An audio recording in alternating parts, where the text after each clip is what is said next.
सन 1573। राजस्थान की अरावली, पहाड़ियों के बीच फैला हुआ भानगढ़। सांझ के ठीक 6:40 सूरज की आखिरी किरणें टूटती हुई दीवारों पर पड़ रही थीं और पूरे किले के ऊपर एक अजीब सा सन्नाटा उतरने लगा था। दूर मंदिरों की घंटियां धीरे धीरे थम रही थीं। बाजार की आखिरी दुकानों के पट बंद हो रहे थे, लेकिन उसी समय किले के भीतर कुछ ऐसा जन्म ले रहा था जो आने वाले सदियों तक भय, रहस्य और श्राप की सबसे खौफनाक कहानी बन जाएगा। आज भी राजस्थान के अलवर जिले में मौजूद यह किला केवल खंडहर नहीं माना जाता, बल्कि भारत की सबसे डरावनी जगहों में गिना जाता है। स्थानीय लोगों का दावा है कि जैसे ही सूर्य अस्त होता है, इस किले की हवा बदल जाती है। गलियों में अदृश्य कदमों की आवाजें गूंजती हैं।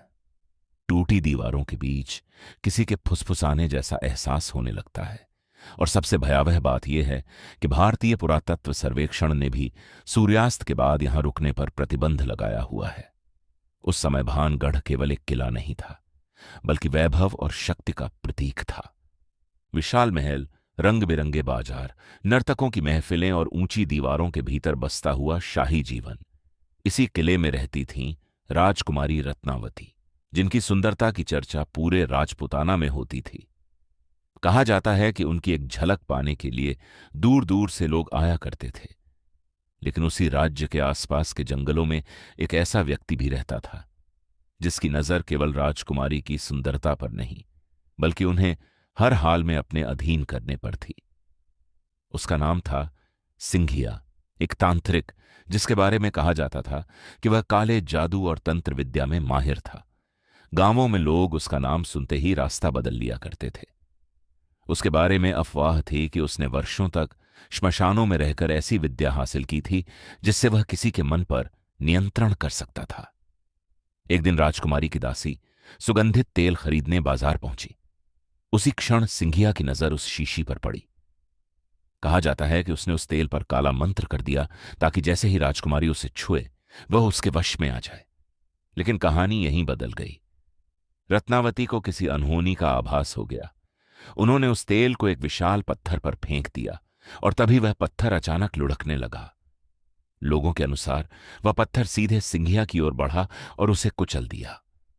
मरते समय तांत्रिक ने भानगढ़ को श्राप दिया, ऐसा श्राप जिसमें कहा गया कि यह पूरा नगर जल्द ही बर्बाद हो जाएगा और यहां रहने वाले लोग कभी शांति नहीं पा सकेंगे। कुछ ही समय बाद भानगढ़ पर हमला हुआ। युद्ध, चीखें, आग और मौत ने पूरे किले को निगल लिया। कहा जाता है कि उस विनाश में हजारों लोग मारे गए। राजकुमारी रत्नावती भी अचानक इतिहास के अंधेरे में गायब हो गईं। किसी को उनका अंतिम क्षण कभी पता नहीं चला। लेकिन इसके बाद जो हुआ उसने इस जगह को हमेशा के लिए रहस्य बना दिया। धीरे धीरे पूरा नगर उजड़ गया। महल खामोश हो गए, मंदिर वीरान पड़ गए और भानगढ़ समय के भीतर दफन होता चला गया। स्थानीय लोगों का मानना है कि उस श्राप के बाद यहां कोई भी घर पूरी तरह बन नहीं पाया। जो भी छत बनाने की कोशिश करता वह किसी न किसी कारण टूट जाती। सदियां बीत गईं, लेकिन भानगढ़ का डर खत्म नहीं हुआ। रात के समय यहां आने वाले कई लोगों ने अजीब घटनाओं का दावा किया। किसी ने वीरान गलियों में पायल की आवाज सुनी, किसी ने टूटी खिड़कियों के पीछे किसी साये को चलते देखा। कुछ लोगों ने यह तक कहा कि रात के अंधेरे में महल के भीतर अचानक स्त्रियों के रोने जैसी आवाजें गूंजती हैं। कई कथाएं ऐसी भी सामने आईं जिनमें बताया गया कि सूर्यास्त के बाद किले में रुकने वाले लोग मानसिक संतुलन खो बैठे। हालांकि इन दावों का कोई आधिकारिक प्रमाण कभी नहीं मिला, लेकिन डर की सबसे बड़ी ताकत प्रमाण नहीं बल्कि लोगों के मन में बैठा हुआ विश्वास होता है। आज भी जब शाम ढलती है और अरावली की पहाड़ियों पर अंधेरा उतरने लगता है, तब भानगढ़ का किला किसी मृत साम्राज्य की तरह दिखाई देता है। टूटे हुए दरवाजों से आती हवा सीटी जैसी आवाज पैदा करती है।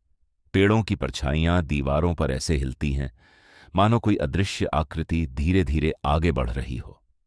पर्यटक दिन में यहां इतिहास देखने आते हैं, लेकिन जैसे ही सूर्य अस्त होने लगता है पूरा इलाका अचानक खाली होने लगता है, मानो सदियों पुराना भय आज भी लोगों का पीछा कर रहा हो।